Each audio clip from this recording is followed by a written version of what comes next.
Jóvenes, vamos a dar inicio a la clase de hoy. A ver, por favor, confirmen si me escuchan bien.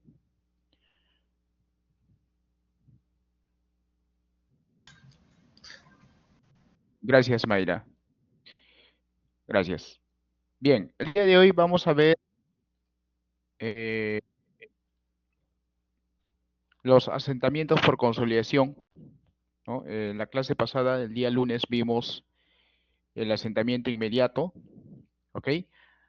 Así que vamos a culminar con los tres tipos de asentamiento: asentamiento por consolidación primaria, asentamiento por consolidación secundaria, algunas, algunos comentarios referente al cálculo de esfuerzos que provocan el asentamiento, y finalmente vamos a resolver un ejercicio del examen parcial del semestre pasado. ¿Ok? Bien, el asentamiento por consolidación se da en suelos cohesivos, en suelos finos, saturados, de densidades medias a blandas. ¿De acuerdo? En ese sentido, es importante recordar, en todo caso, pues, la teoría de consolidación. Cuando se desea calcular el asentamiento por consolidación primaria, es fundamental conocer ciertos parámetros de compresibilidad del suelo. Dentro de estos parámetros está el coeficiente o el índice de compresión y el índice de expansión. Estos parámetros se obtienen a través de un ensayo de consolidación, el cual consiste en colocar una muestra representativa dentro de un consolidómetro, ejercer una carga vertical, ¿no? Producir la consolidación, y durante ese trabajo se mide la carga y el desplazamiento. Con esa información se puede calcular los esfuerzos y la variación del índice de vacíos, que finalmente se representa en un gráfico conocido como el gráfico de consolidación. En esta curva de consolidación se obtienen varios parámetros como el índice de compresión, ¿ok? La pendiente de la zona más pronunciada. El índice de expansión es la pendiente de la zona de descarga, ¿ok? Y finalmente el esfuerzo de preconsolidación, ¿ok? Que se obtiene básicamente pues en la zona donde hay un cambio de curvatura. Además, este esfuerzo de preconsolidación es muy importante, ya que permite identificar si la arcilla es normalmente consolidada o una arcilla preconsolidada. Ahora, cuando uno quiere calcular el asentamiento por consolidación primaria, básicamente necesitamos analizar esta curva, ¿ok? Y para ello surgen algunos casos. Entonces acá voy a colocar B, asentamiento por consolidación primaria, consolidación primaria, ¿ok?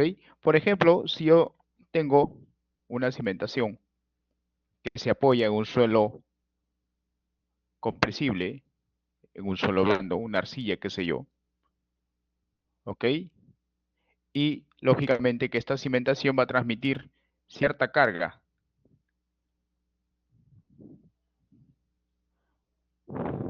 Transmite cierta carga. Entonces, el terreno debajo de la cimentación va a sufrir un incremento de esfuerzos. Por ejemplo, en este punto va a haber un incremento de esfuerzos debido a la carga Q sub 0. ¿Ok? Además, el suelo en todo este espesor va a estar sometido a compresión. Se va a deformar debido a la carga. Entonces, la teoría de consolidación indica de que el asentamiento por consolidación primaria es igual al espesor del suelo por el cambio del índice de vacíos provocado debido a la aplicación de carga, dividido entre 1 más el índice de vacíos inicial. ¿Ok? Esta es la ecuación que permite calcular el asentamiento por consolidación primaria. ¿De acuerdo? Y justamente la variación del índice de vacíos depende básicamente del tipo de arcilla. Así que si consideramos arcillas normalmente consolidadas, para arcillas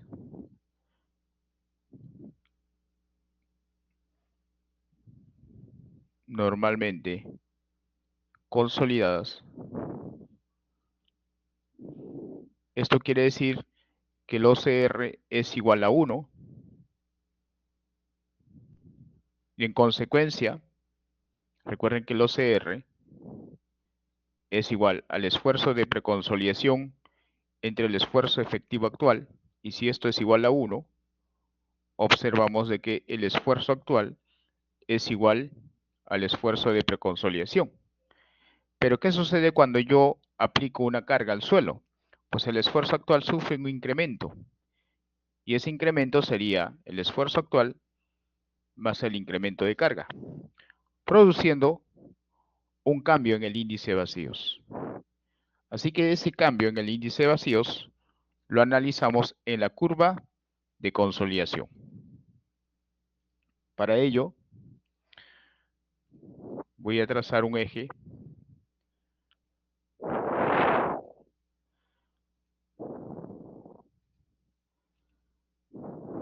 índice de vacíos versus el logaritmo de esfuerzo, y justamente en esta gráfica es que analizaremos un poco más arriba para que me dé espacio. Analizaremos cómo cambia el índice de vacíos. Aquí en el eje horizontal el cambio del índice de vacíos y acá los esfuerzos efectivos en escala logarítmica. Y tendremos básicamente esta curva. ¿Ok? Recuerden que el cambio dependiente está asociada al esfuerzo de preconsolidación y como la arcilla es normalmente consolidada, sigma 0 y el esfuerzo de preconsolidación son iguales y cualquier incremento hace que los esfuerzos se desplacen hacia la derecha, provocando una reducción del índice de vacíos. Acá tenemos el índice de vacíos inicial y aquí el índice de vacíos final, provocando una compresibilidad en el suelo. ¿Ok? Y si yo quiero calcular el delta de E, pues el delta de E va a ser todo este segmento. Además, la pendiente de esta recta es el índice de compresión y con ello en este triángulo puedo calcular el delta de E. ¿Ok? Ese delta de E, simplemente utilizando un poco de concepto de trigonometría, el delta E será el cateto adyacente a este ángulo multiplicado por la tangente de ese ángulo, ¿no? Y la tangente es E sub C. Y este segmento va a ser la diferencia de esfuerzos, pero como está en logaritmo, sería logaritmo de sigma 0 más delta sigma entre sigma 0. Y finalmente reemplazando en 1,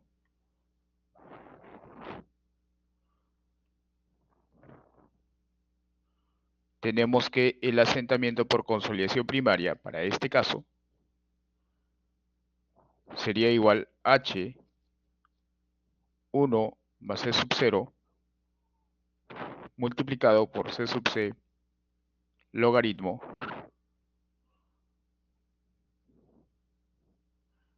de sigma 0 más delta sigma entre sigma 0. Esa vendría a ser la ecuación para calcular el asentamiento por consolidación primaria en una arcilla normalmente consolidada. ¿Ok? Ahora, ¿qué sucede en una arcilla preconsolidada?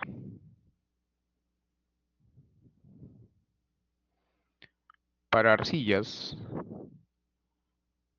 preconsolidadas. Lógicamente que en este caso el OCR, la relación de preconsolidación va a ser mayor que 1. Y en consecuencia, el esfuerzo de preconsolidación será mayor que el esfuerzo actual, porque el OCR es mayor que 1. ¿Ok? Y aquí surgen dos casos. Primero, caso 1. Cuando el esfuerzo efectivo es menor que el esfuerzo efectivo más el incremento, y esto a su vez es menor que el esfuerzo de preconsolidación. Puede incluso llegar hasta ser igual. En esta condición, si analizamos la curva de consolidación,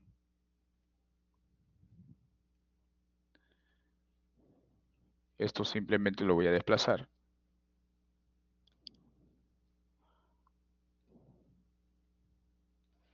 Tenemos lo siguiente. Aquí está el índice de vacíos, logaritmo del esfuerzo efectivo, y tenemos pues la curva de consolidación. Ahí está. En esta zona está el esfuerzo de preconsolidación.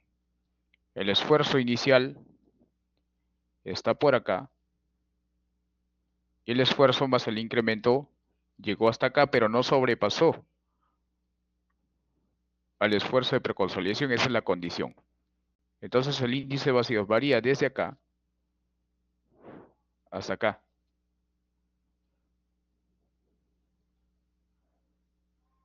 Entonces, lógicamente que en este caso, la variación del índice de vacíos sería este segmento. Y en esta zona, la pendiente es el índice de expansión. Siguiendo la misma analogía del caso inicial, podremos decir que delta de E va a ser igual a ese índice de expansión por logaritmo de este esfuerzo entre este esfuerzo. Sigma 0 más delta sigma entre sigma 0. Y ahora reemplazando,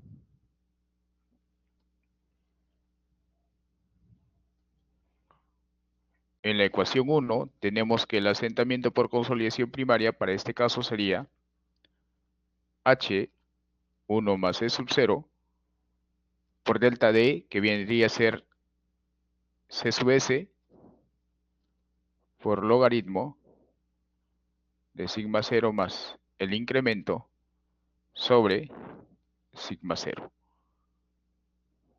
Esta sería la segunda ecuación para calcular el asentamiento, ¿no? Que básicamente pues se utiliza bajo esta condición. Depende de en qué rango se encuentran los esfuerzos. ¿De acuerdo? Y el segundo caso, caso 2, es cuando el esfuerzo es menor que el esfuerzo de preconsolidación, pero esto a su vez es menor que el esfuerzo más el incremento de carga debido a la construcción. ¿Ok? Quizá este es el caso un poquito más complejo, ya verán por qué. Igual lo analizamos en la misma curva.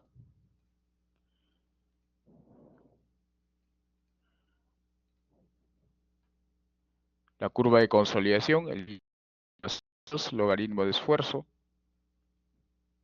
Esta es la curva. A ver, vamos a mejorar el trazo. Ahí está. Entonces el esfuerzo inicial está por acá. El esfuerzo de preconsolidación es justo en el cambio de pendiente. Siempre se ubica ahí. Y el esfuerzo más el incremento está por acá.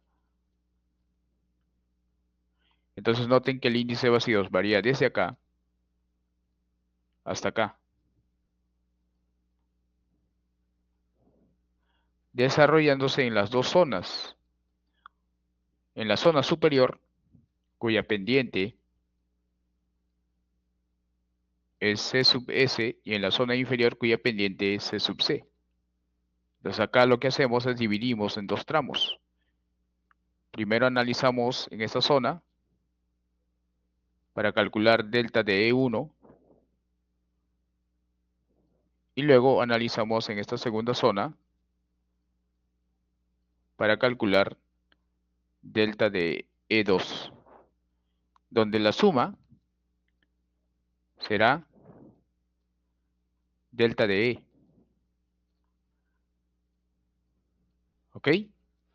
Entonces, si hacemos el cálculo,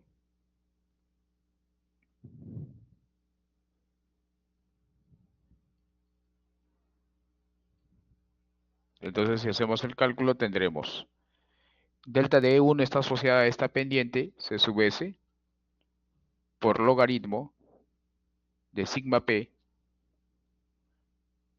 entre sigma 0, eso es delta de E1, y delta de E2 será C sub C logaritmo de sigma 0 más el incremento entre sigma P. Finalmente, reemplazando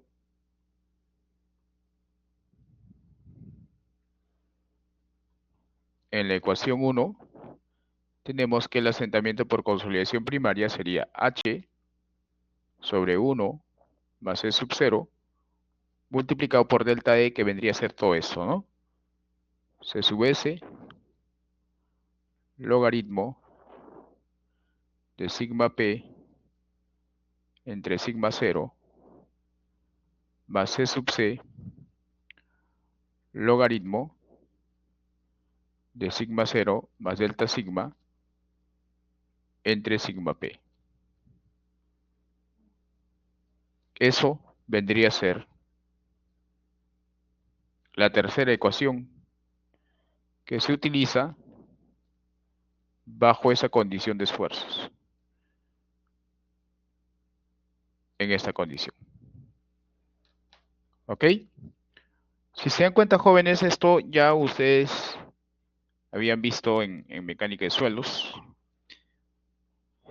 Y bueno, valía la pena pues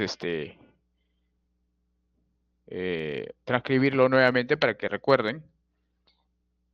Ya, y justamente pues en cimentaciones también es muy utilizado porque hay cimentaciones que se apoyan sobre arcilla. ¿Ya? Ahora, este tema no entra en el parcial. ¿Ya? En el parcial pues no se evalúa el asentamiento por consolidación, sino más bien ya lo veremos en el diseño de plateas, la semana 9. ¿Ok? Ahora, ¿cómo se calcula el incremento de esfuerzos? Porque necesito, ¿no? Para reemplazar en estas ecuaciones, necesito conocer el incremento de esfuerzo.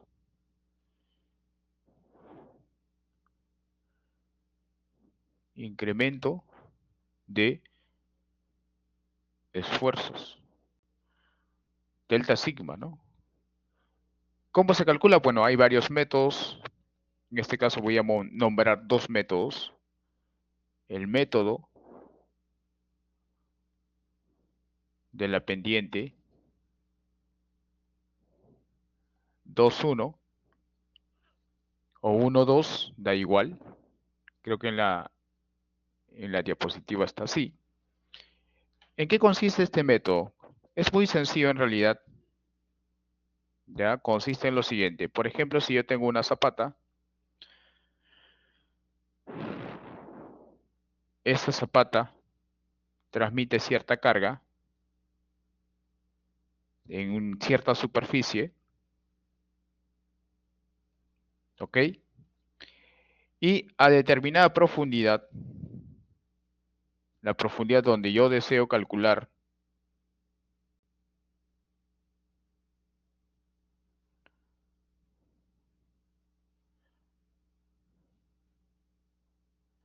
más o menos lo voy a graficar así. Bueno, la idea es que esto sea un plano. Ahí está. ¿Ok? Entonces la idea es, por ejemplo, si en esa zapata es donde yo aplico la carga, ¿Ok? Aquí estoy aplicando la carga. Entonces, lo que voy a hacer es trazar líneas desde las esquinas de la zapata con una pendiente 1 en 2.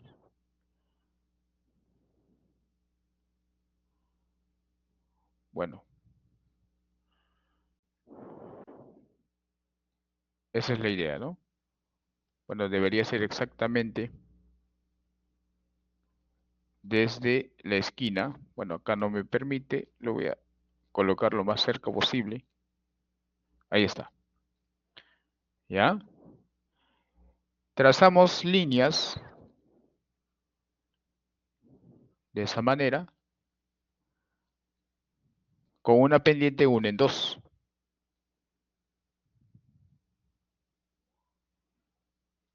Algo así va a quedar.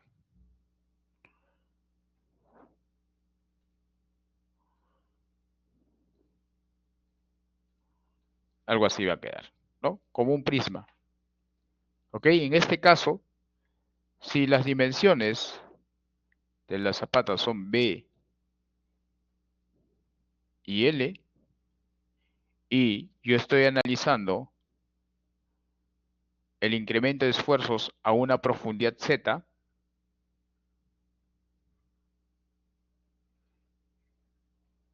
esta es la profundidad Z, entonces a dicha profundidad, si yo considero trazos cuya pendiente son 1 horizontal, 2 vertical, igual acá, 1 horizontal, 2 vertical, igual en esta zona, es muy sencillo demostrar que las nuevas dimensiones de la proyección de esa zapata a dicha profundidad va a ser igual a L más Z, y acá será igual a B más Z. Entonces, el incremento de carga que genera en esta superficie,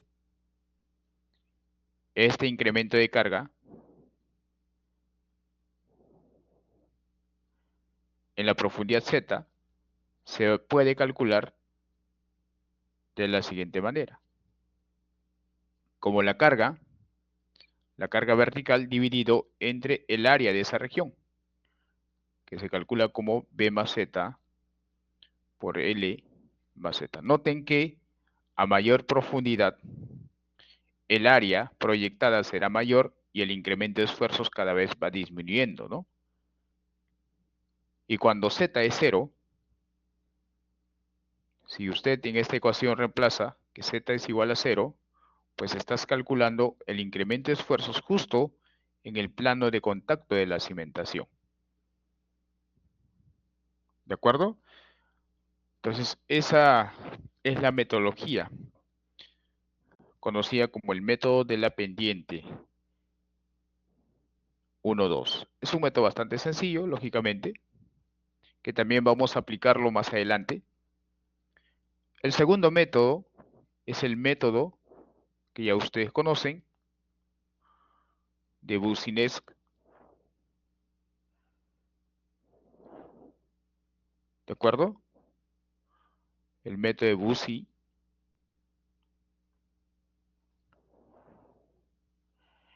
¿Este método en qué consiste? Pues bueno, ya ustedes saben, ¿no? Si yo tengo una región uniformemente cargada,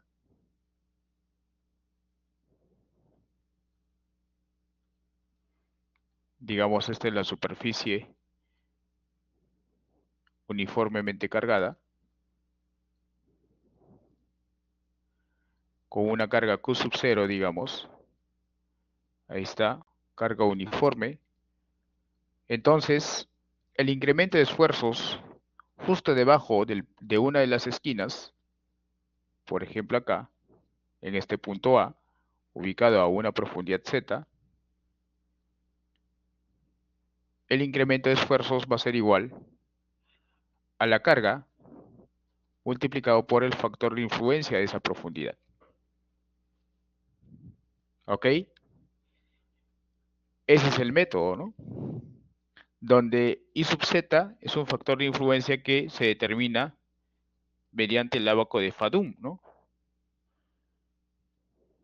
I sub z es un factor de influencia que se calcula en el ábaco de Fadum, ¿no? ¿Ok? Eso ya conoce usted. Pero en una cimentación,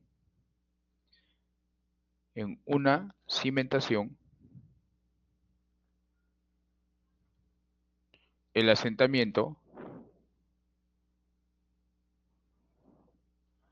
se calcula en el centro, ¿no? Debajo del centro.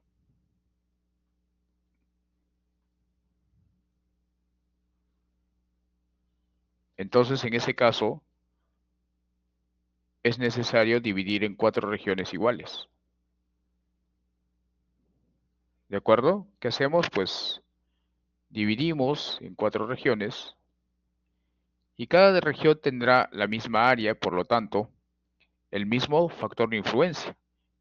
El factor de influencia I1, I2, I3 y 4, que serán iguales, ¿no? Porque justo estás analizando en el centro,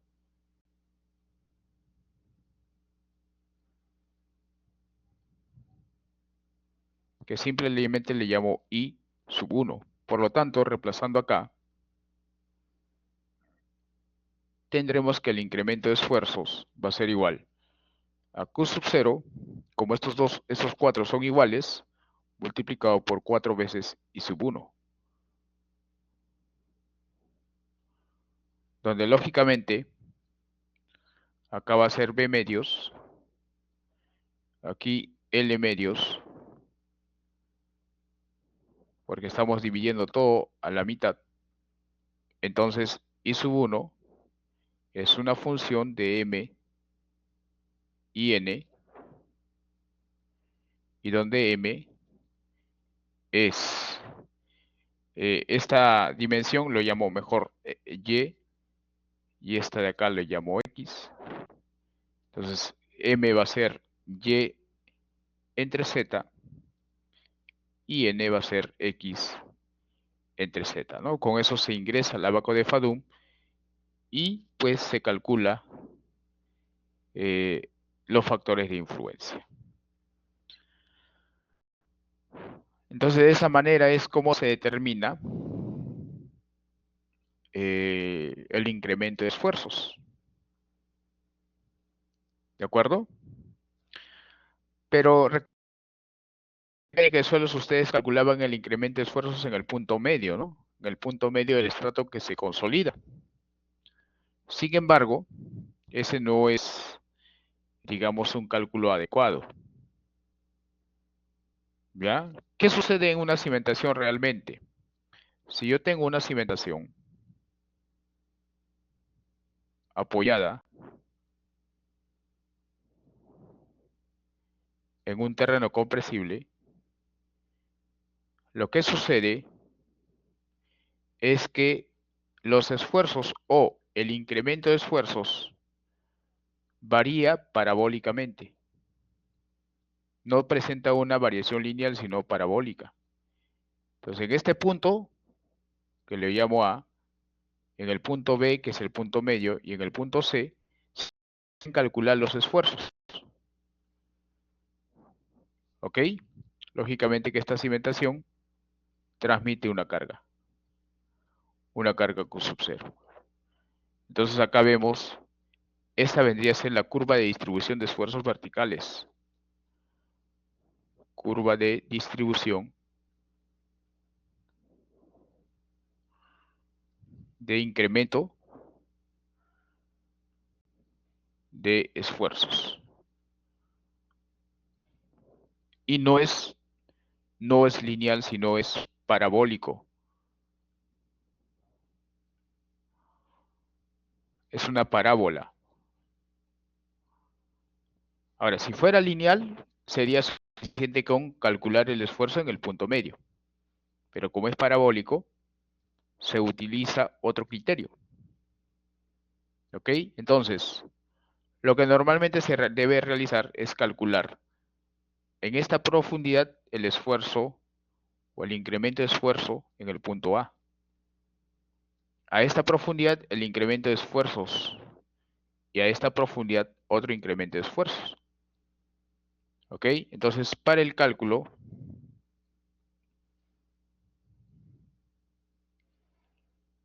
de asentamientos,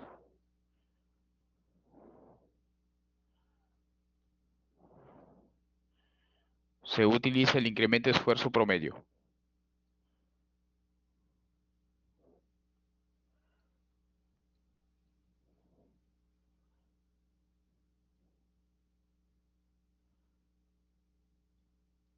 Promedio,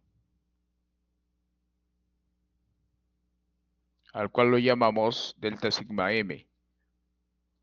¿Ok? Calculado con la regla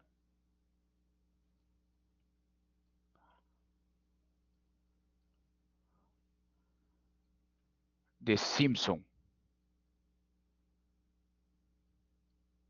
¿Qué significa esto? Pues que el esfuerzo medio va a ser igual.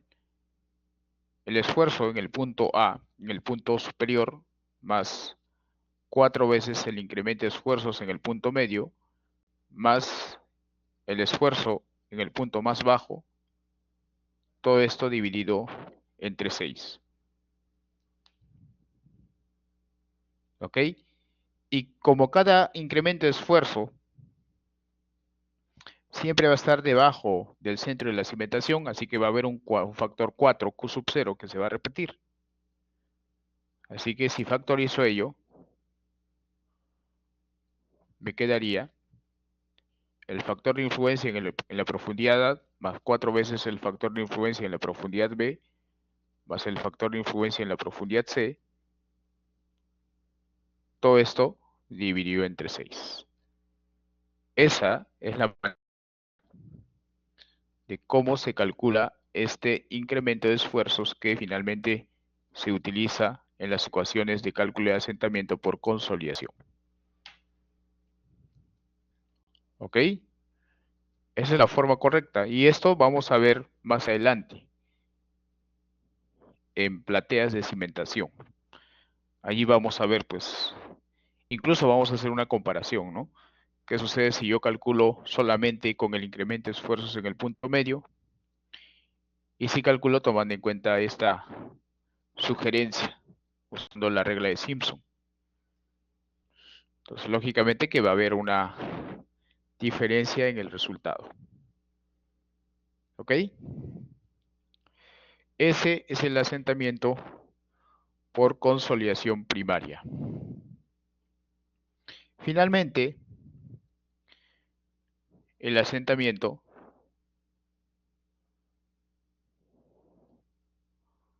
por consolidación secundaria. En realidad, jóvenes, este asentamiento depende del tiempo. ¿Ya? Y para explicar ello, aquí está, ¿no? Asentamiento por consolidación secundaria. Pues se calcula cuando se lleva a cabo la consolidación secundaria. Y eso se puede notar cuando graficamos el resultado del ensayo de consolidación en el eje horizontal de escala tiempo, el logaritmo, y en el eje vertical el índice de vacíos. Entonces, cuando la curva cambia de pendiente, a partir de acá inicia la consolidación secundaria. Pero esta consolidación depende de dos factores. Primero, el índice de consolidación secundaria, que se calcula experimentalmente como la pendiente de esta zona.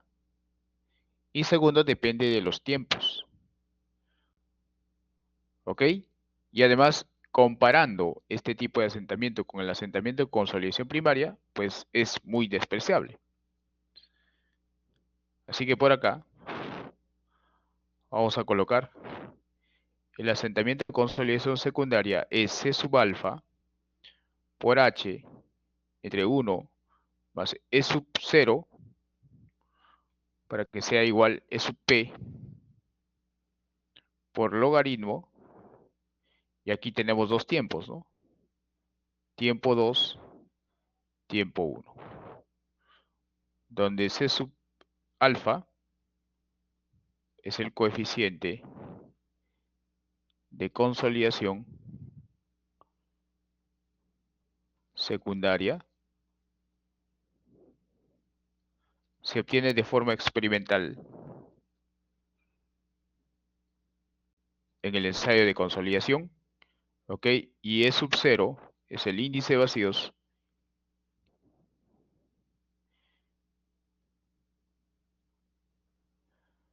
al final de la consolidación primaria.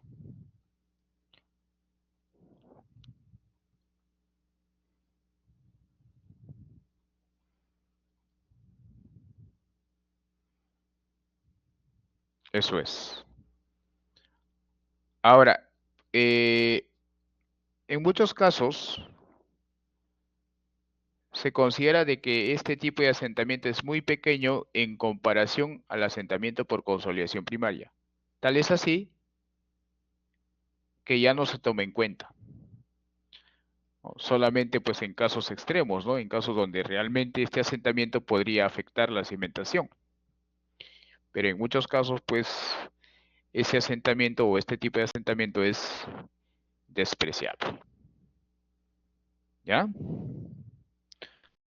No sé si eso queda claro, jóvenes.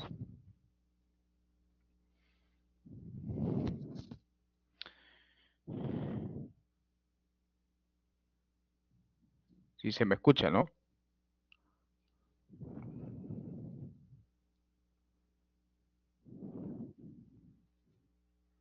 Ya. Ok, gracias.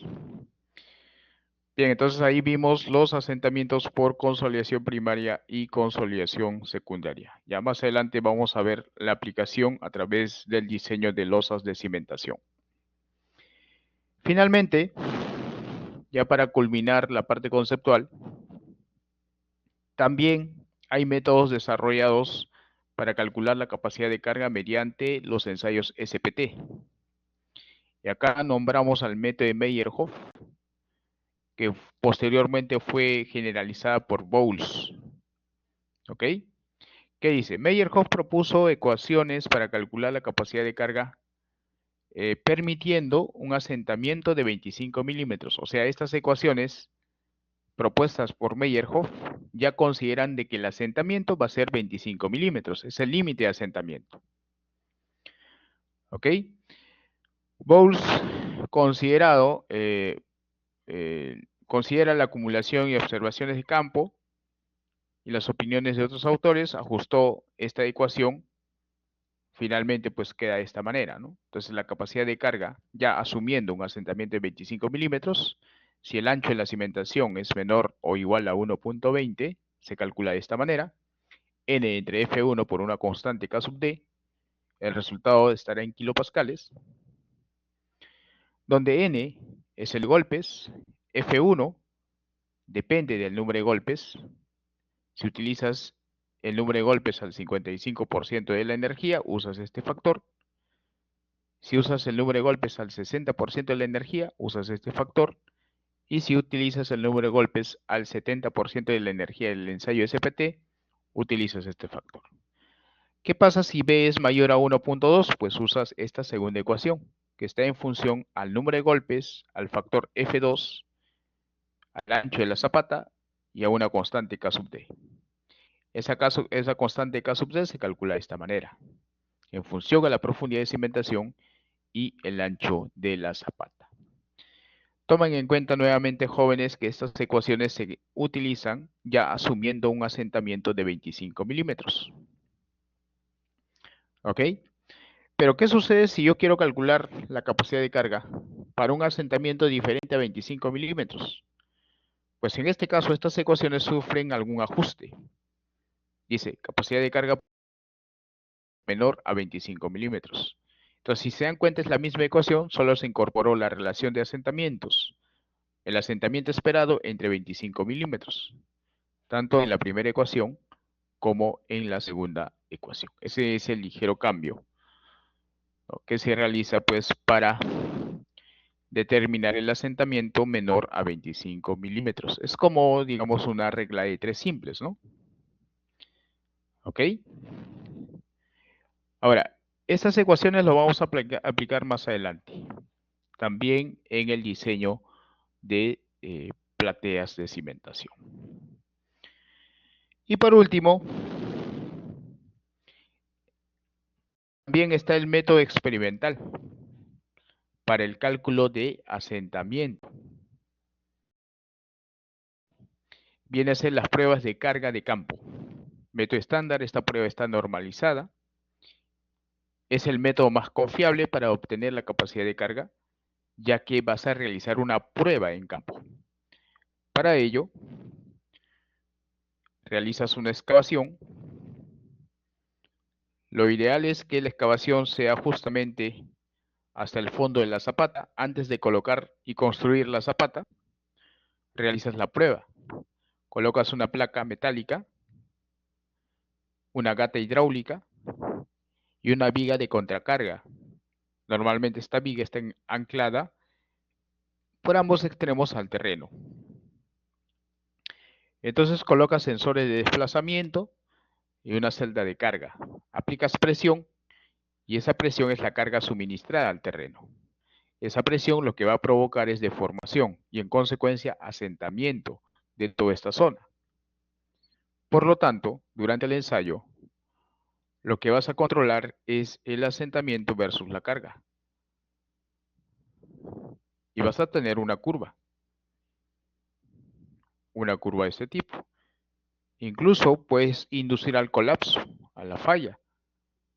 Justo en la falla vas a conocer la carga última. ¿Ok? Entonces acá tenemos pues la curva completa, ¿no? Y aparte de esta curva completa, por ejemplo, yo puedo decidir cuál es la carga para un asentamiento de 25 milímetros, ¿no?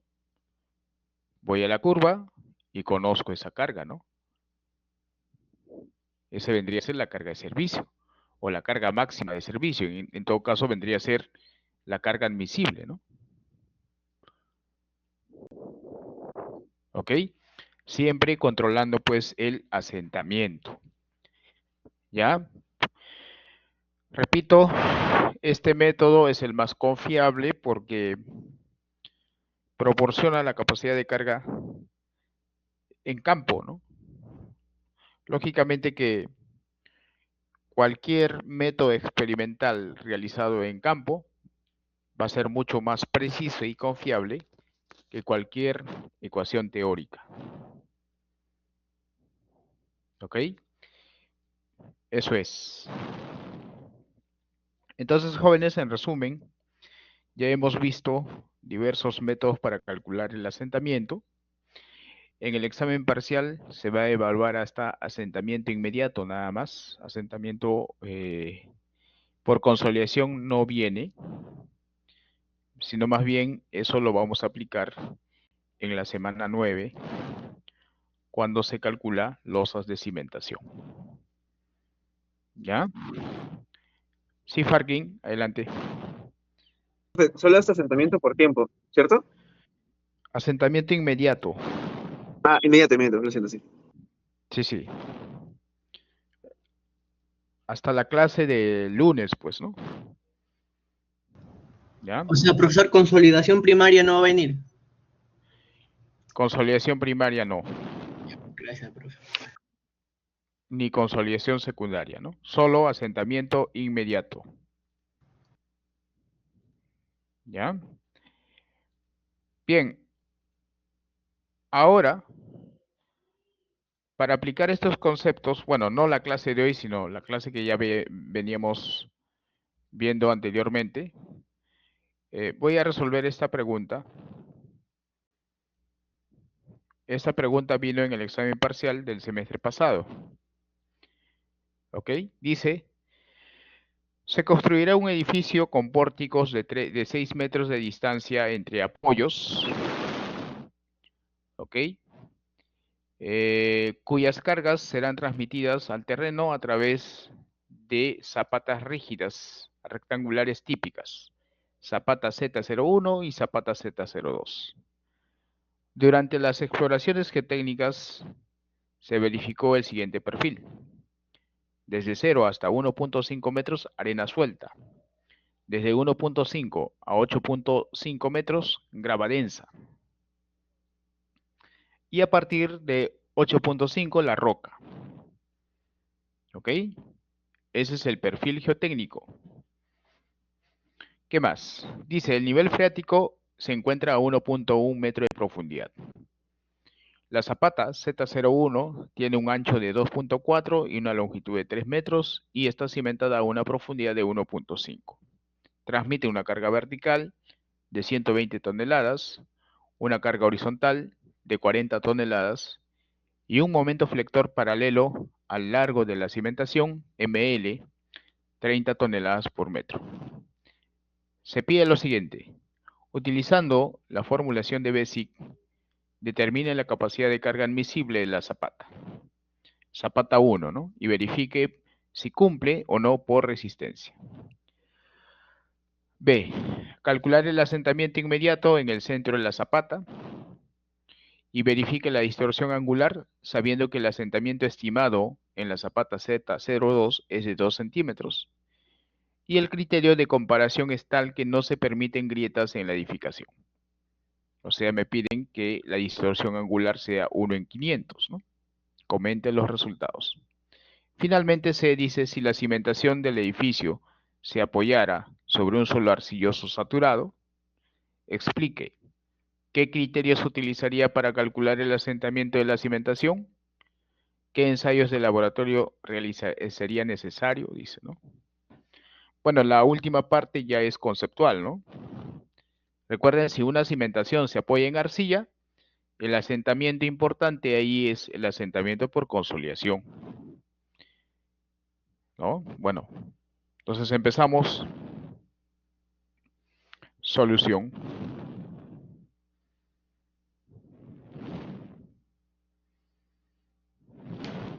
Primero voy a trazar el perfil.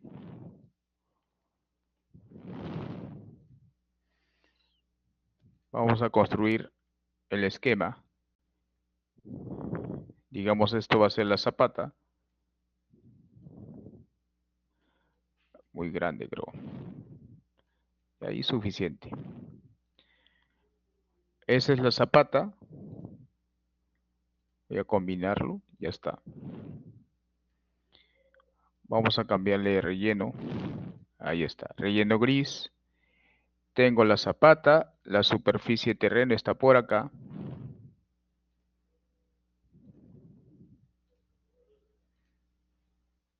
Ok. Y el primer estrato es arena, ¿no? Hasta ahí la arena.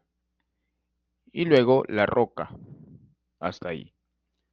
Además, el nivel freático dice que se encuentra a 1.1. Más o menos por acá. Ahí está el nivel freático.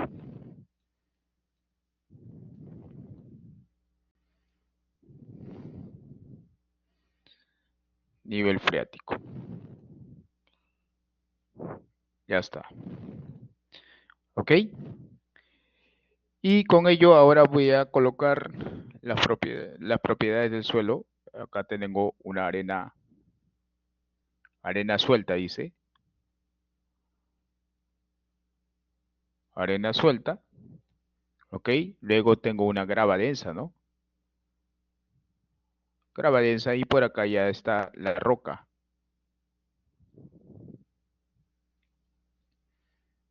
Ahí está la roca. Esta distancia al nivel freático es 1.1 metro.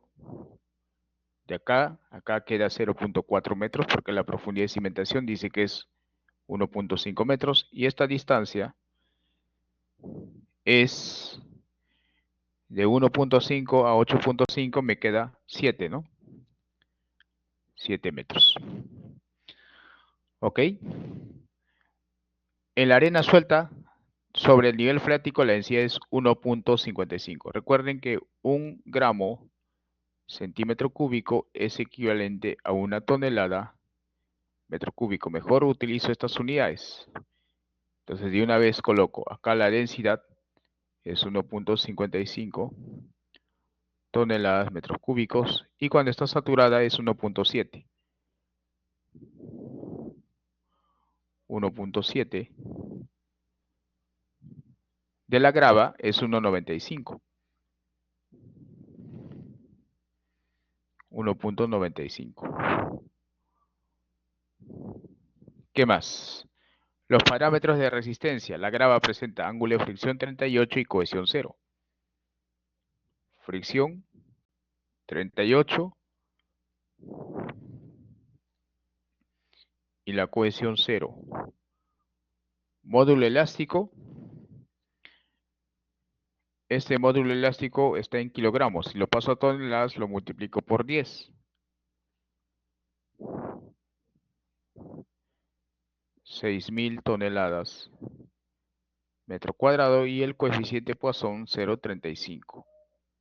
¿Ya? Esas son las condiciones del problema. ¿Qué más? Las cargas. Esta zapata transmite una carga vertical de 120 toneladas, una carga horizontal de 40 toneladas y un momento flector paralelo a la longitud de 30. Entonces acá habrá una carga de 40 toneladas y un momento flector de 30 toneladas por metro. Y me dice que utilice el método de Bézic. Así que empezamos, ¿no? Capacidad de carga por Bézic. Capacidad de carga admisible por Bézic. ¿Ok? Primero voy a colocar la ecuación.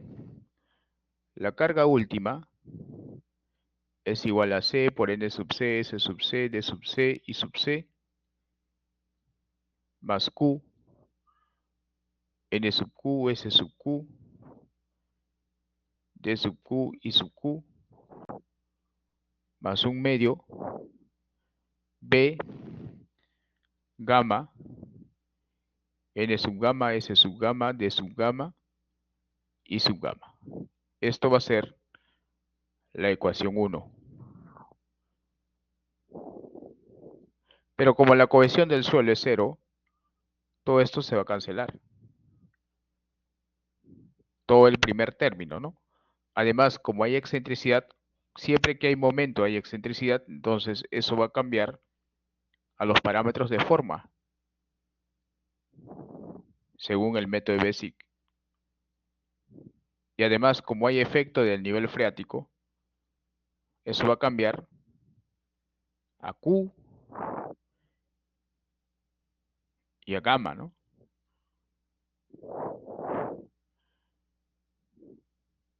¿Ok?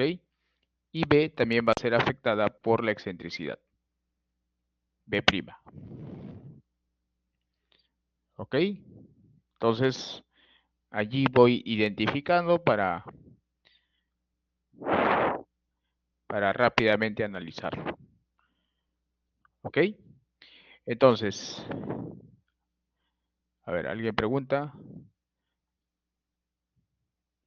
Jean-Pierre, sí. Como veo que hay momento, la zapata transmite momento, esto va a causar excentricidad. Y la excentricidad afecta a los parámetros de forma según Bézic y al ancho, ¿no? Al ancho de la cimentación. Y además, como hay nivel freático, el nivel freático afecta a la sobrecarga y al peso específico en el tercer término. ¿Ok? Entonces empezamos. Primer paso. Mecanismo de falla. Mecanismo de falla. ¿Ok? Y eso depende de quién. Depende del suelo donde se apoya la zapata. En este caso la zapata se apoya en grava densa. Por lo tanto el mecanismo de falla es por corte general. Corte general. ¿Por qué? Porque la grava es densa.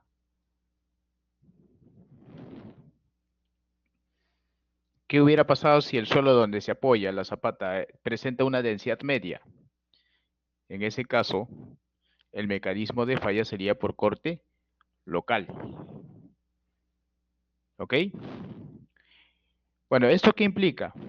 Que usemos el ángulo de fricción al 100% y la cohesión también al 100%, solo que la cohesión en este caso pues es cero.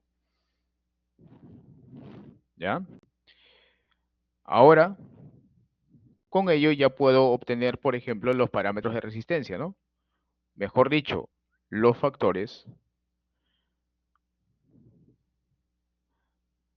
de capacidad de carga.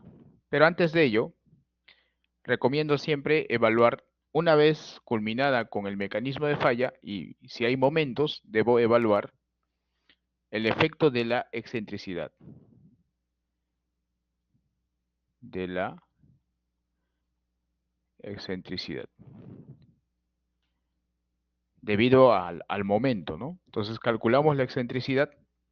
Primero la excentricidad en dirección B. Esto será momento en L entre la carga vertical. Así que 40 toneladas, no, 30, ¿no? 30 toneladas entre 120, eso sale un cuarto, o sea, 0,25 metros. Y cambiamos B como B menos 2 veces la excentricidad en B. B vale 2,4, ¿no?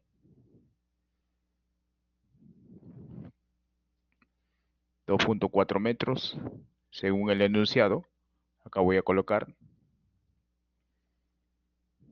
Y L vale 3 metros, ¿no?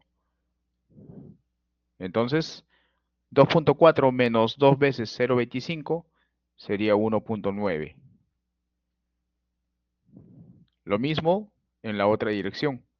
Eso será momento en la dirección B entre la carga vertical. 30, bueno, momento en B no hay nada, ¿no? 0 entre 120. Esto resulta 0. Entonces L' es L menos 2 veces la excentricidad en L, simplemente sería 3, porque la excentricidad es 0. Ahora, con ello calculamos el área efectiva, A sub B, que es B' por L'. O sea, 1,9 por 3. Si fuera 2, sería 2 por 3, 6, ¿no? Pero como es 1,9, le resto 0,3, me da 5,7 metros cuadrados. Ese es el área efectiva. Y con ello ya puedo calcular la carga de servicio, ¿no? Carga transmitida.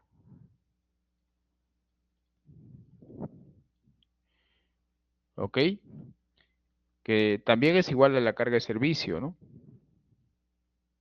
Entonces la carga transmitida, que es igual a la carga de servicio, es igual a la carga vertical entre el área efectiva. O sea, 120 entre 5,7. ¿Ya? ¿Cuánto sale? A ver, calculen. 44,44. 44, No, mi error, no, no es creo. 21,05. 21,05, 21,05 21,05. toneladas por metro cuadrado. Ya tenemos la carga de servicio. Allí termina el análisis de la excentricidad. ¿Ok?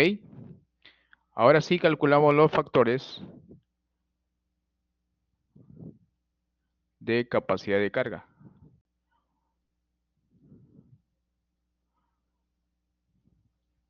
Estamos usando BASIC. Y como el ángulo de fricción es 38, nos vamos a la tabla y obtenemos N sub C. Diríjanse a la tabla. Factores de capacidad de carga. BASIC. Aquí. Y el ángulo es 38. Bueno, vendría a ser todo esto, ¿no? Ahí.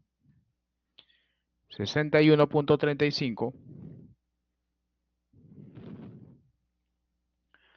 61.35. N sub Q, si no me recuerdo, 48.98. Y N sub gamma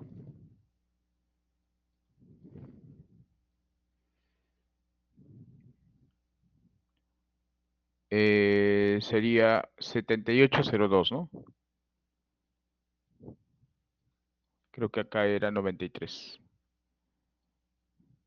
Ya está. Ajá. Ya tenemos los factores de capacidad de carga. Luego calculamos los factores de forma.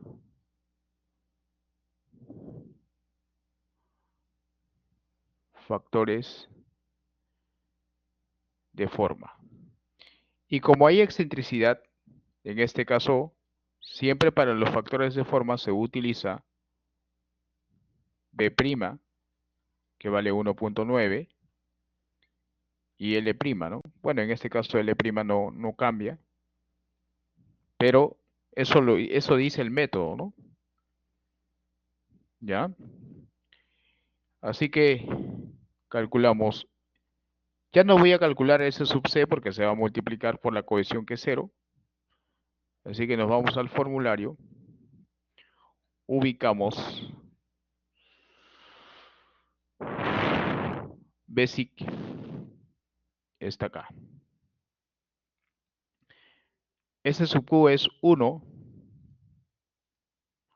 más B entre L tangente de phi. 1 más B, que es 1.9, entre L por la tangente de 38. Luego S sub gamma vendría a ser 1 menos 0.4 B entre L. A ver, calculemos.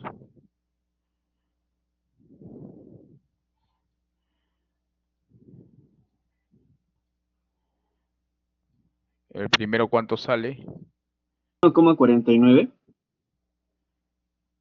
Ya voy a configurar mi calculadora. Parece que no está. Ya. Decimal. Ya. A ver, tangente de 45. Sí, ahora ya está en grados hexagesimales. ¿Cuánto me dice?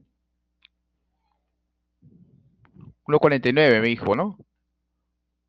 1.49. Correcto, el primero. Y el segundo,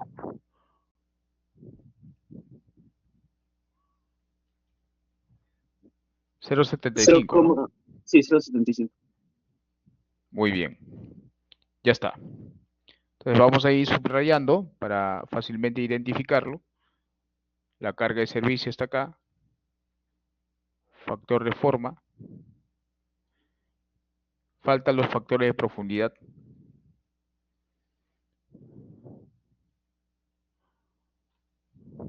Factores de profundidad.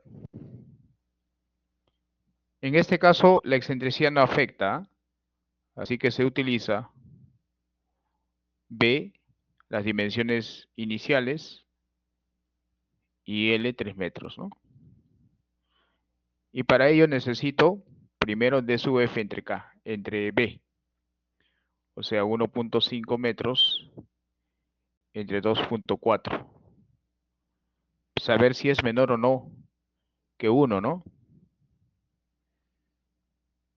Y eso da 0.625. Como es menor que 1, entonces K vale DF entre B. 0.625. Y con ello nos vamos al formulario Ya no calculo D sub C, ya saben porque se va a multiplicar por 0, así que de frente D sub Q, 1 más 2 tangente, ¿no?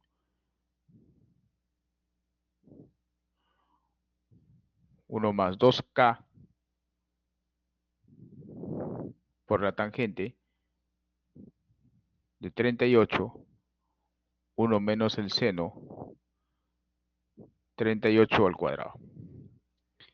Y D sub gamma, esto sí vale 1. Así que hacemos el cálculo.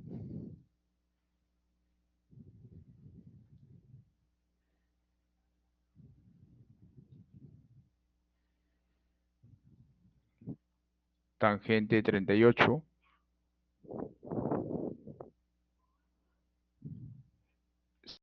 38 y eso resulta 1.14. ¿Ok? 1.14. Lo subrayo para identificarlo rápidamente. Y ahora los factores de carga inclinada. Factores de carga inclinada.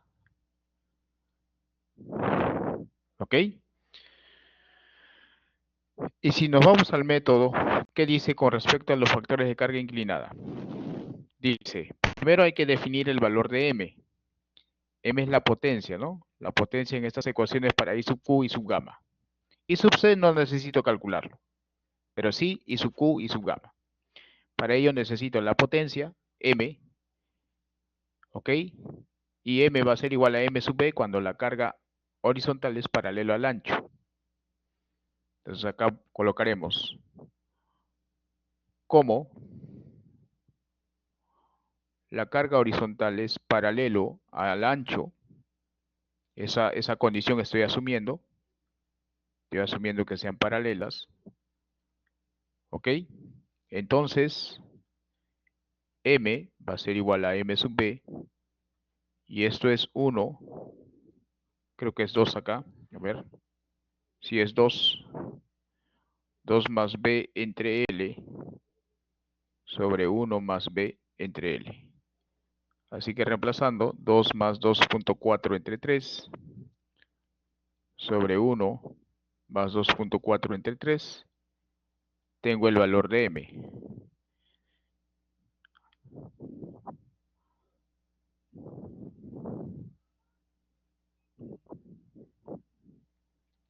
Y eso sale 1.56, ¿no? Eso vale la potencia. Ya tengo la potencia en la ecuación. ¿Ok? Bueno, en la segunda es M más 1, ¿no? Ahora, ¿quién es H sub I? H sub I es la carga paralela al plano. Y esa carga paralela al plano de apoyo es la carga horizontal. Esa es la paralela, ¿no? Entonces colocamos eso. Esta es la carga horizontal que vale 40 toneladas. Ahora, ¿quién es V? V es la carga perpendicular al plano. Y esa carga perpendicular es la carga vertical. 120 toneladas. ¿Quién es el área efectiva? Bueno, eso ya lo conocemos, ¿no? 5.7. Y el coeficiente de adherencia, esto es, recuerden, les comenté que usemos esto, pero como la cohesión es 0, simplemente sale 0. Y ahora sí reemplazamos en las ecuaciones. Aquí. Y sub Q es 1 menos la carga. Bueno, vamos a colocar eso, ¿no? Y sub Q 1 menos la carga horizontal que vale 40 toneladas, la carga vertical 120 toneladas, más el área efectiva,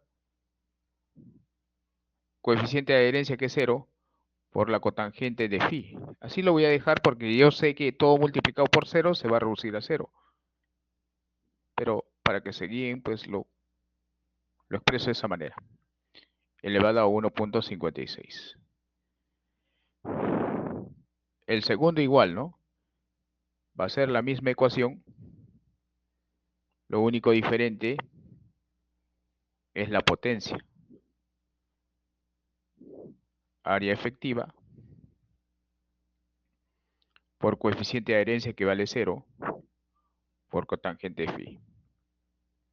Aquí la potencia sería 2.56. Y a ver, calculemos.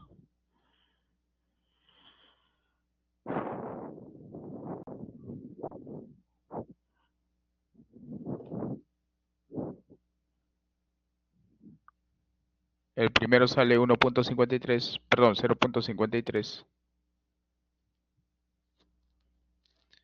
Y el segundo sale 0.35. Y con eso ya tengo los factores de carga inclinada. Ahí están. Finalmente analizamos el efecto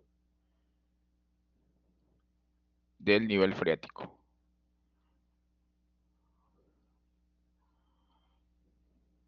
Así que, volviendo al esquema, tengo primero, el valor de Q se debe calcular a este nivel. Y el valor de Q es igual al esfuerzo vertical efectivo, ¿no? Entonces, tramos. El primer tramo es de 1.1, el segundo tramo es 0.4, ¿no? Entonces acá tendremos Q va a ser 1.1 por el peso específico del suelo en ese tramo es 1.55.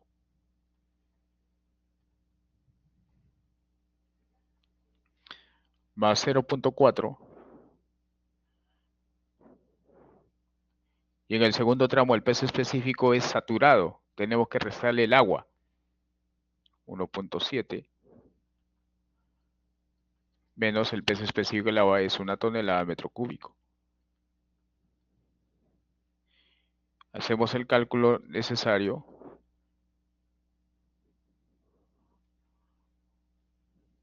Y resulta 1.985, ¿no?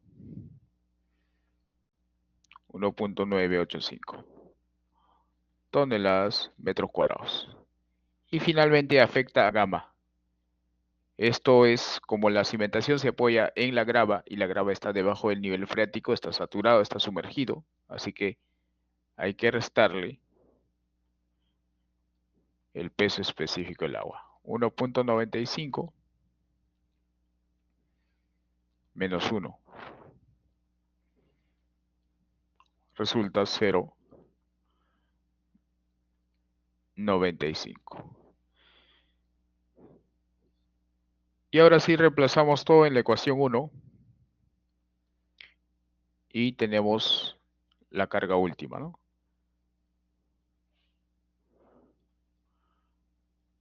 Reemplazando en 1, tengo que la carga última es, el primer término es 0, porque la cohesión es 0. La sobrecarga vale 1.985. Ya sé que el resultado sale en toneladas metros cuadrados, así que ya no coloco las unidades. N sub Q, 4893.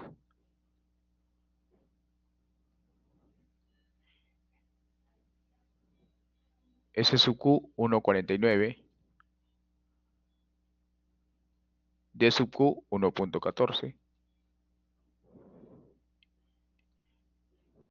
Y sub Q, 0.53. Más un medio, el ancho, 1.9. Peso específico, 0.95. N sub gamma, 78.02. S sub gamma, 0.75. De subgamma 1 y subgamma 0.35. Y de esa manera ya tenemos la carga última. Lo calculamos. 105,92. Ok, gracias. toneladas metros cuadrados. Y finalmente la carga admisible, que es lo que nos pedían, es la carga última entre 3. Y eso va, ¿cuánto? 35.31, ¿no? Toneladas metros cuadrados. Eso sería finalmente la respuesta parcial, ¿no? Y ahora vamos a verificar verificación por resistencia. ¿Qué se debe verificar? Que la carga de servicio sea menor o igual que la carga admisible.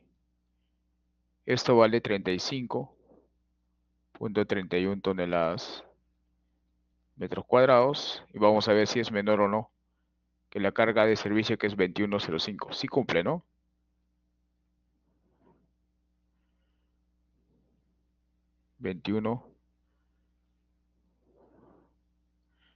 Entonces, sí cumple.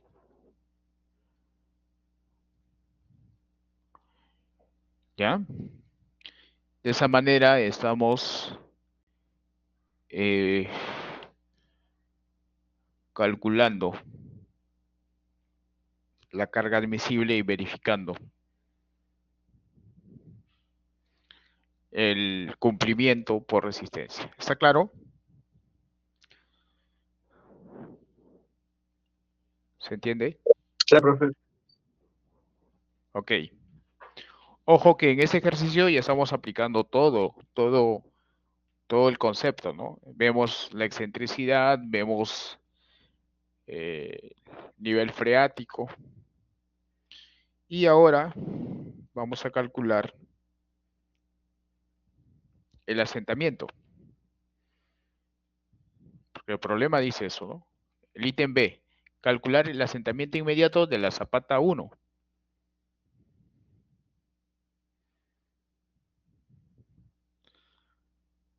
Esta es la zapata 1, pues, ¿no?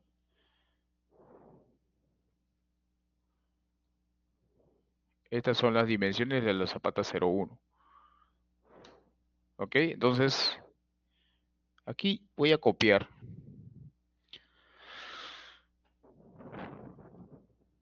el mismo esquema.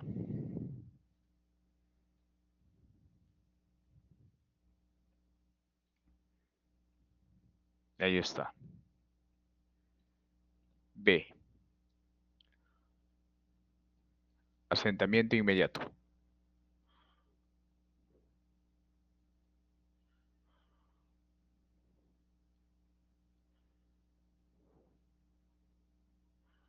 ¿Ok? Bueno, ya sé la carga, ¿no? La carga Q sub 0. Esta es la zapata Z01. Ya sabemos que B vale 2.4 metros. L vale 3 metros. ¿Ok? Y la profundidad de cimentación es 1.5 metros. Además, el módulo elástico acá es 6.000 toneladas metros cuadrados y el coeficiente de Poisson 0.35. ¿Ya? Eso es. Entonces, primero, para calcular el asentamiento inmediato debo definir qué método usar. El problema no me dice qué método usar, ¿no? No me dice si usamos Timoshenko o EIPRI. ¿Ya? Ya, entonces eso ya se deja a libre disposición del alumno. Pero en este caso voy a usar Timoshenko, ¿ya? Utilizando el método de Timoshenko, bueno, la roca está por acá.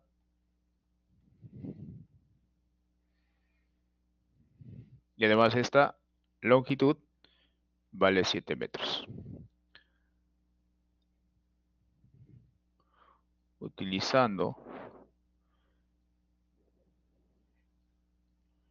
el método de Timoshenko, primero planteo la ecuación, ¿no? el asentamiento inmediato en la zapata rígida es igual a 0.93 por el asentamiento en la zapata flexible, que es igual a Q sub 0, B asterisco, 1 menos coeficiente Poisson al cuadrado, multiplicado por alfa, y sub S, y sub F, todo sobre el módulo elástico. Ahí está. A esta ecuación le llamo 2.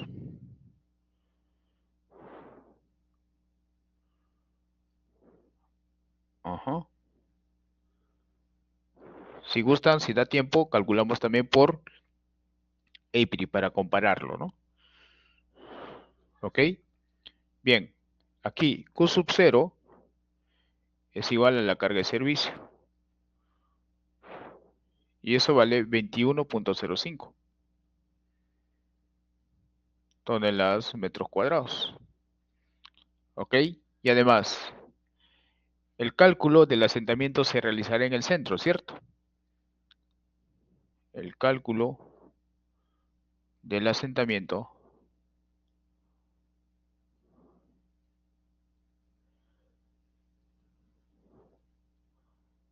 se realizará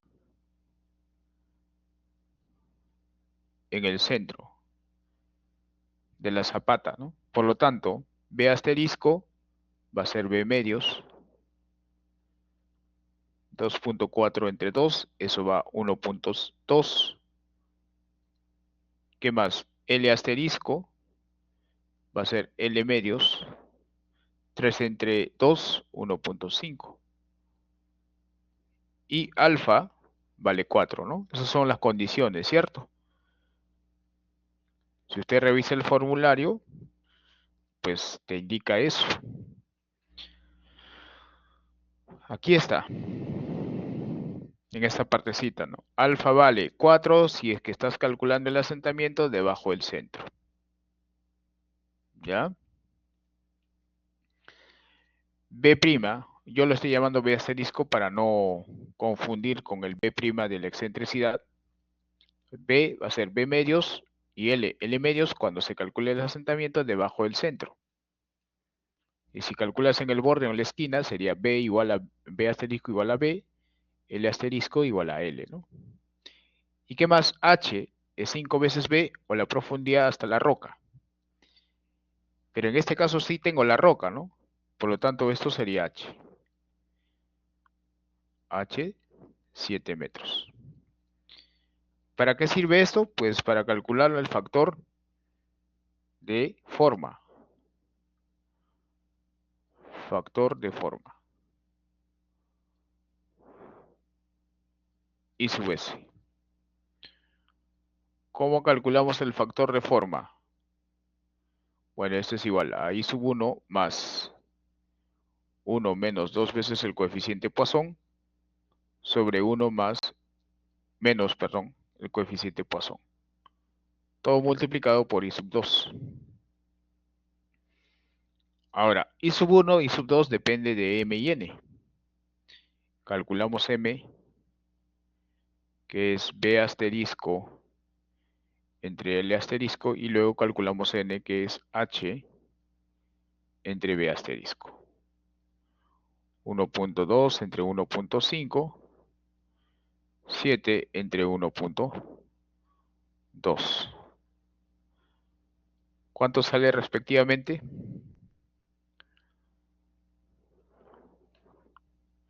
El primero sale 0.8, ¿no?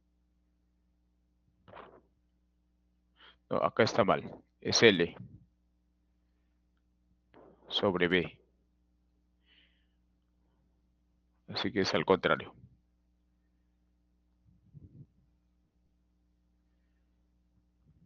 B siempre está abajo.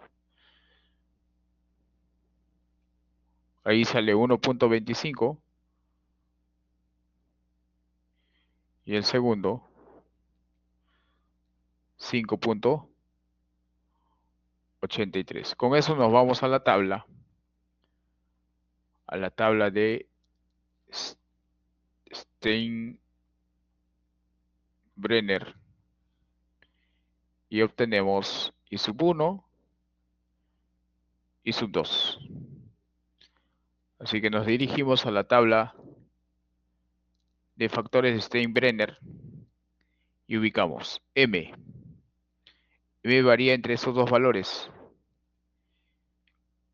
Más o menos la cuarta parte, ¿no? 1,25 salió. Y N varía entre 5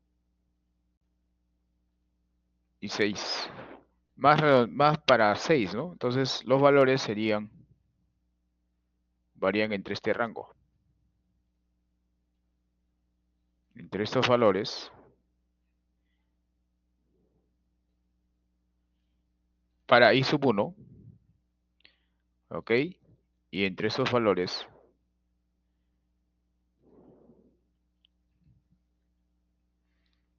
a ver, quiero cambiar el color. Para I sub 2.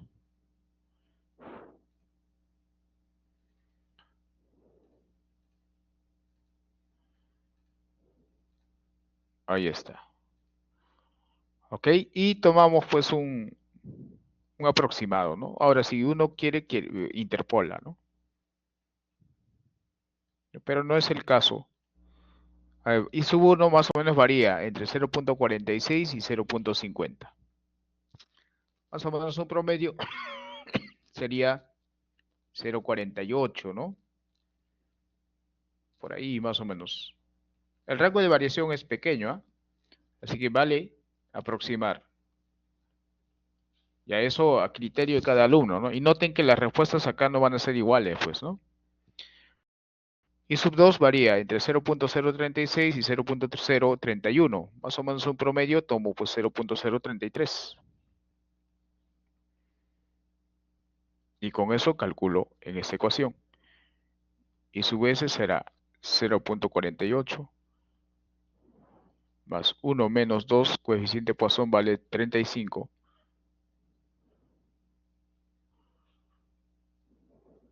por 0,033. ¿Ok? Hacemos el cálculo.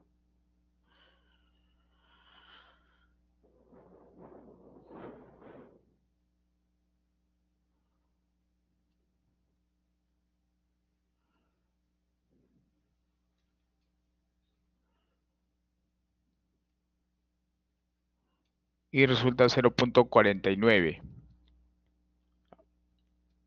Si se quiere, ya 0,50, ¿no? Eso sería el valor. ¿Ya? Y ahora, factor de profundidad.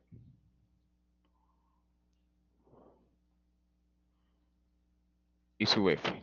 Ese factor depende primero de d sub f entre b, o sea, 1,5 entre 2,5, no, 2,4.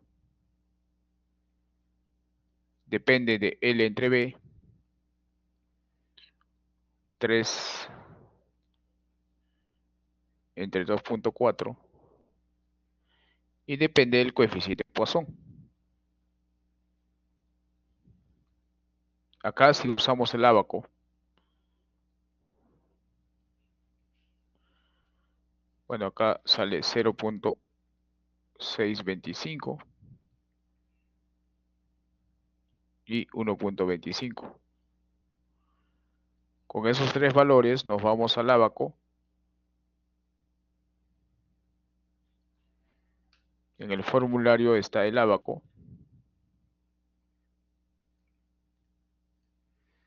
Aquí está. O sea, hay dos ábacos, ubico el de 0,35.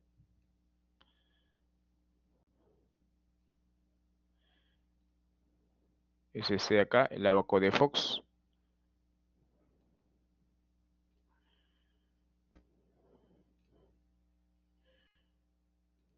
Y calculamos, ¿no?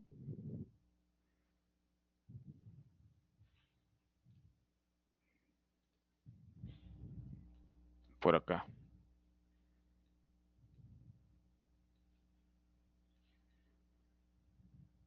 poco más pequeño.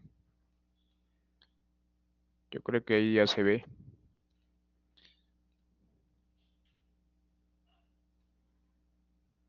Ahí está.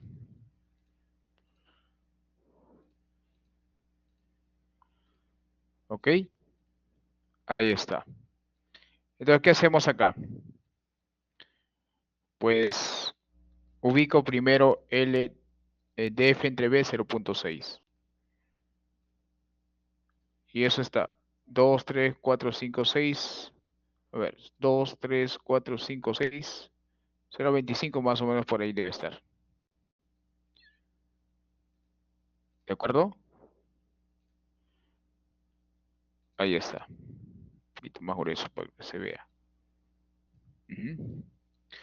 Ahora ubico la línea correspondiente a L entre B 1.25. Esta línea continua es para 1, la siguiente línea es para 2, así que ubico de forma aproximada una línea, ¿no? Por ahí.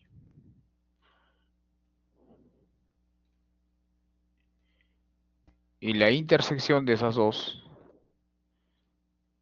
me permite calcular el factor. Más o menos de acá viene. Bueno, ahí, ¿no? Entonces eso sería el factor. ¿Ya? Entonces, esta es la línea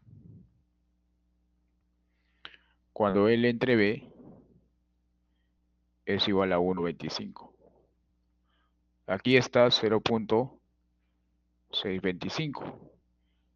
Y pues el factor está por acá. Más o menos, ¿cuánto sale? Bueno, 0.76, 77, por ahí, ¿no? Aproximadamente. ¿Ya? Y con eso ya tengo todos los datos y reemplazamos en la ecuación. Reemplazando en 2, tenemos el asentamiento inmediato para la zapata rígida. 0.93 por 21.05 por B asterisco vale 1.2 por 1 menos 0.35 por 4 por 0.50. Esto es el factor que estamos usando.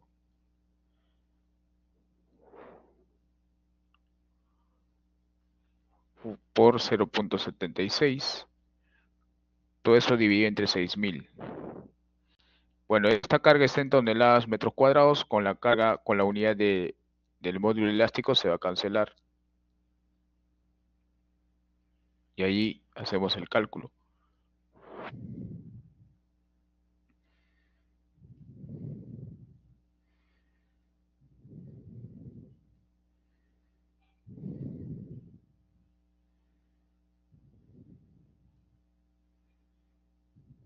A ver, acá creo que hay un error.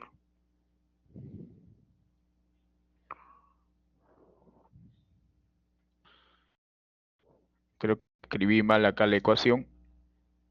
Eso debe estar adentro. Ahora sí. ¿Ya?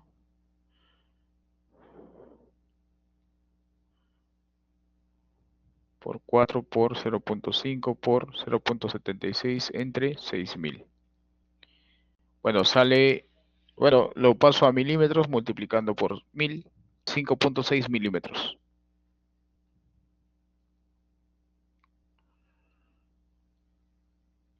5.62 milímetros.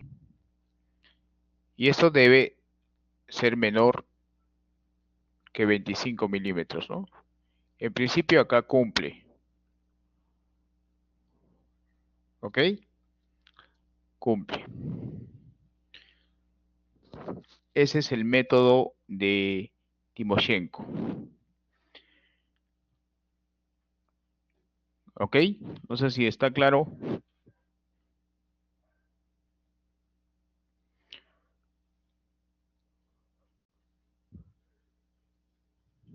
¿Se entiende?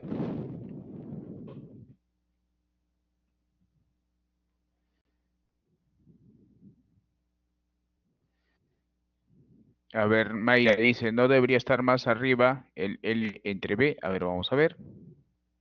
Bueno, en realidad eso es aproximado, pues, ¿no?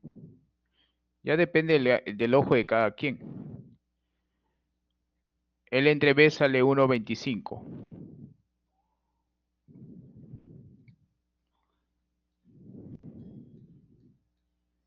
Ya. Más o menos la cuarta parte, ¿no? Porque esta diferencia es como 1. El entre B1 y el segundo, el entre B2. Entonces la cuarta parte. A ese segmento lo dividen en 4 partes.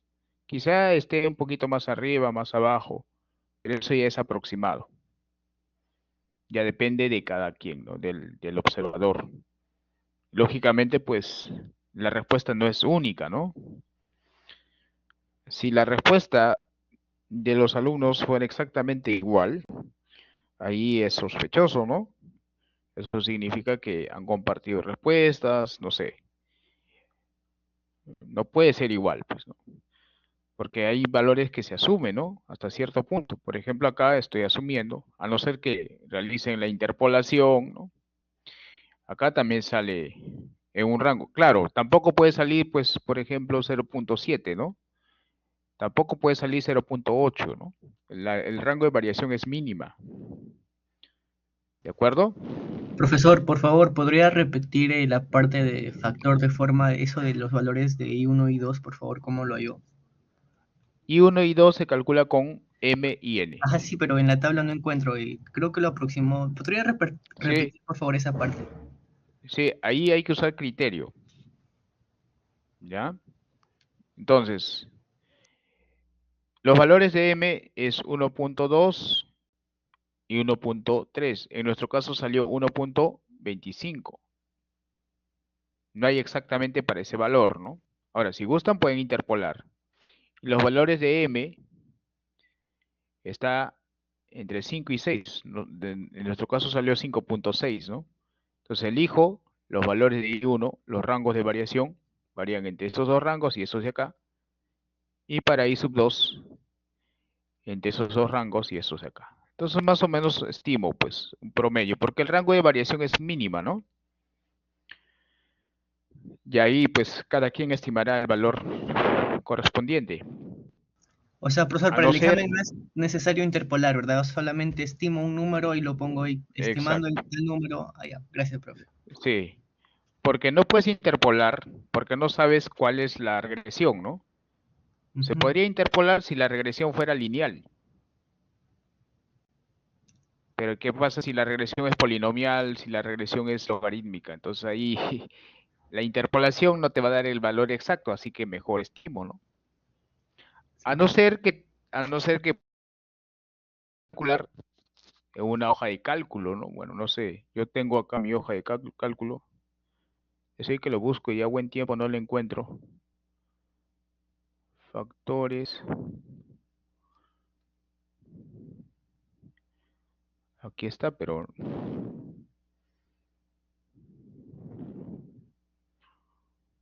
creo que lo perdí.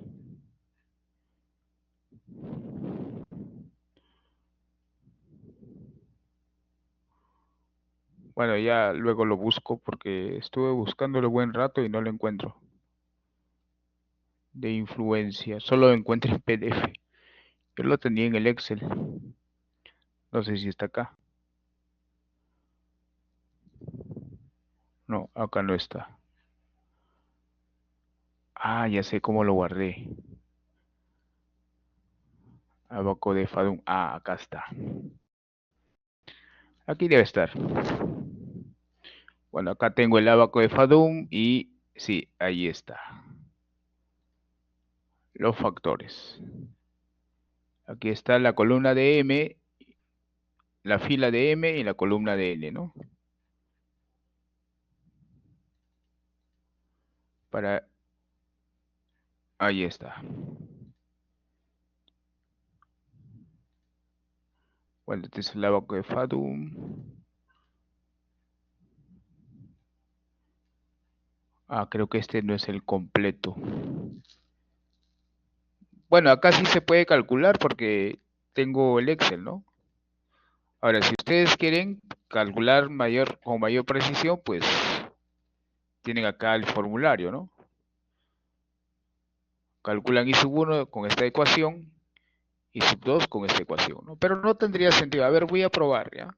¿Qué tan preciso es mi aproximación? Para I sub 1, ¿cuánto salió M? 5.8, ¿no? ¿Y cuánto salió el otro? 1.25. A ver, vamos a ver cuánto sale. 0.033. Y sub 2. ¿Y mi aproximación cuánto fue? 0.033, ahí está, pues, ¿no? Y hago lo mismo para I sub 1. 5.8 y 1.25. Bueno, acá quizá 0.49 sale, ¿no? Mi aproximación, ¿cuánto salió? 0.48. Está por ahí. Claro, va a haber una pequeña diferencia, ¿no? Pero esa diferencia no va a afectar mucho a los resultados. Va a haber un rango pequeño de variación del asentamiento. ¿Ya? Bien. Ahora, ¿cómo sería si aplico el método APRI?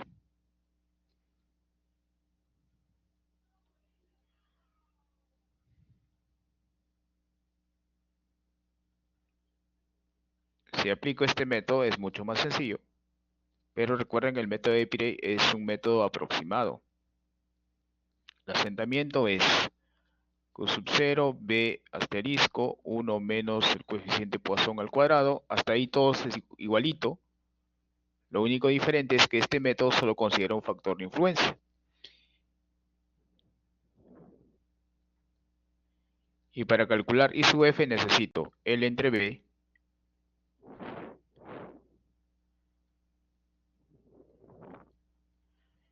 esto será 1.25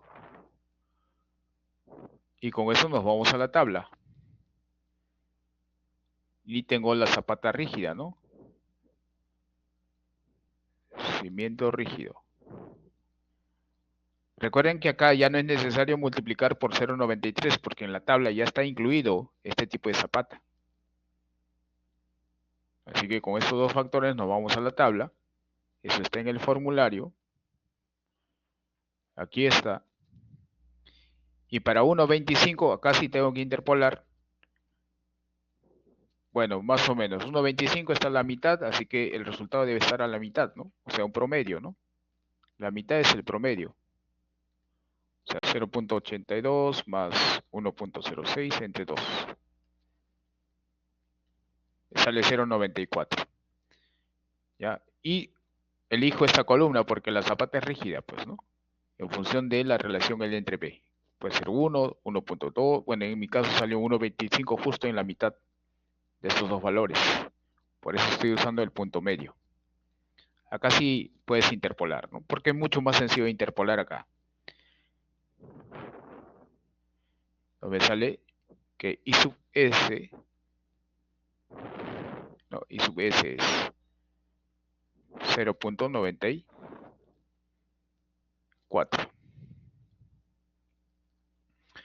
Y reemplazando tengo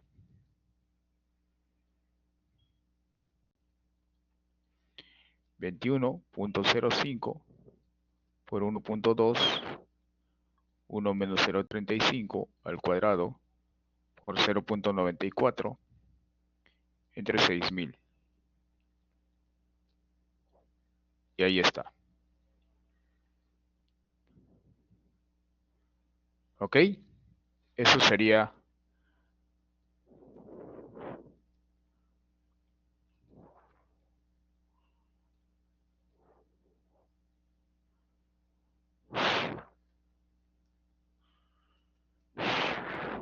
Bueno, lo multiplico por 1000 y sale 3.47 milímetros. Siempre el método EPRI te proporciona un valor menor. O sea, el más crítico es el Timoshenko, ¿no? Noten, hay casi 2 milímetros de diferencia. Pero 2 milímetros casi no son nada, pues, ¿no? Ahora, vamos a verificar la distorsión.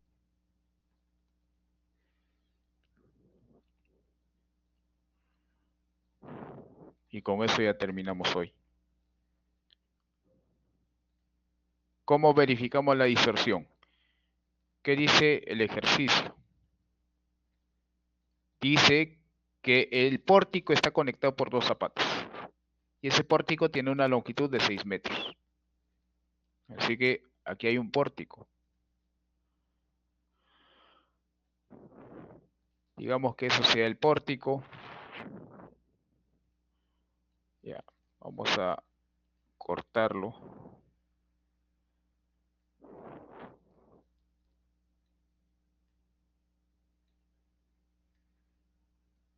Voy a graficar el pórtico. Ahí está.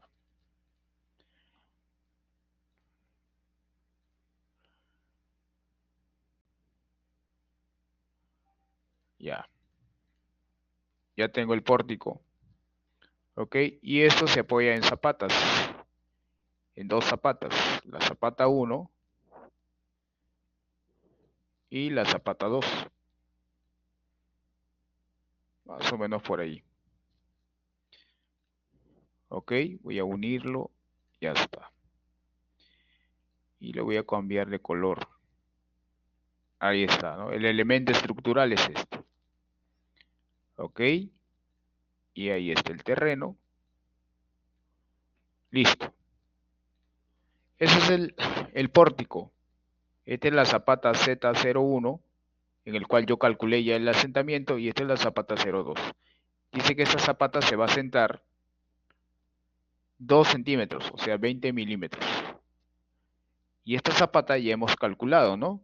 Su asentamiento, lógicamente que va a ser el mayor, ¿no? El mayor es 5,62 milímetros. Y la distancia de eje a eje son 6 metros. Desde acá hasta acá. Entonces va a haber un asentamiento diferencial y eso me permite calcular la distorsión. Distorsión. Alfa. Delta sobre L. Y esto no debe sobrepasar 1 en 500, ¿no? Ese es el criterio donde no hay fisuras. No hay fisuras. Así que hay que verificar, pues, ¿no? El asentamiento diferencial es el asentamiento máximo, o sea, 20 milímetros, menos el asentamiento mínimo, 5,62 milímetros, sobre la longitud, 6.000, ¿no? Milímetros, porque todo está en milímetros.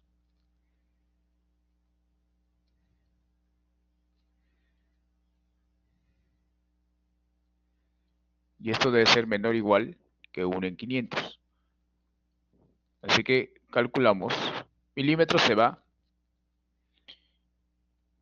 Y ahí quedaría 6.000.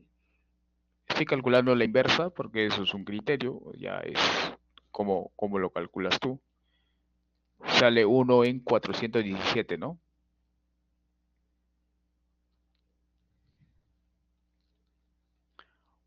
Punto 3, digamos. ¿Será menor o mayor? Mayor sale, ¿no?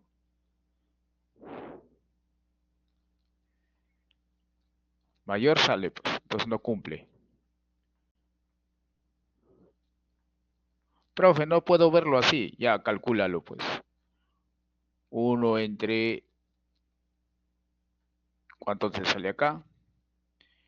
2.396 por 10 a la menos 3. Y esto también lo calculas, pues, ¿no? 1 en 500. 2. por 10 a la menos 3.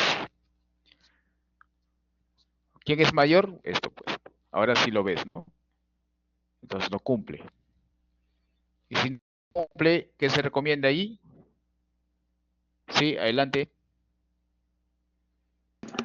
Para cuando, no, para después, o sea, no importa cómo se demuestre la cosa, es que yo diga si cumple o no cumple, ¿no? Porque ahí también si el 500 No. puede pasar para el otro lado y ya sale como que uno y el otro sale mayor que uno. Bueno, usualmente se debe presentar así, ¿no? Esa es la forma correcta. Ok, eso, mejor ¿Ya? presentarlo así entonces. Claro, pues, porque si le pasas a multiplicar, bueno, ya, Ya, ok, gracias, profe. así queda más claro, pues, ¿no? Así o el segundo, ¿no? Da lo mismo, también es correcto. Ok, en este caso, eh, no cumple, ¿no? Entonces, la zapata, las dimensiones,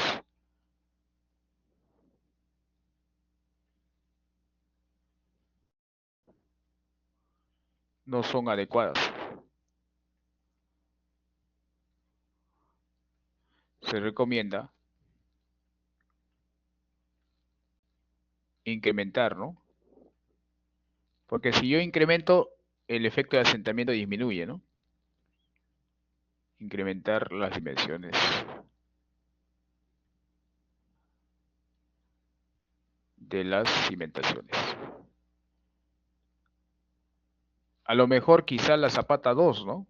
Porque presenta, imagínense, ¿no? 20 milímetros de asentamiento.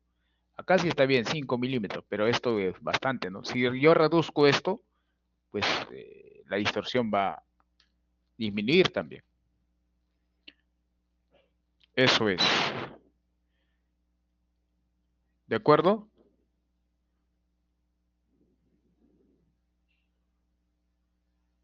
No sé si está claro.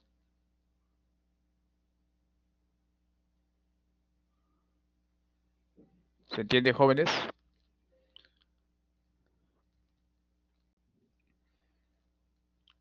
Ya. Bien. Bueno, con eso terminamos, jóvenes. Disculpen, ya tengo que cerrar la sesión porque tengo una sustentación de tesis. ¿Ya? Ahí les voy a compartir la información. Gracias. Nos vemos.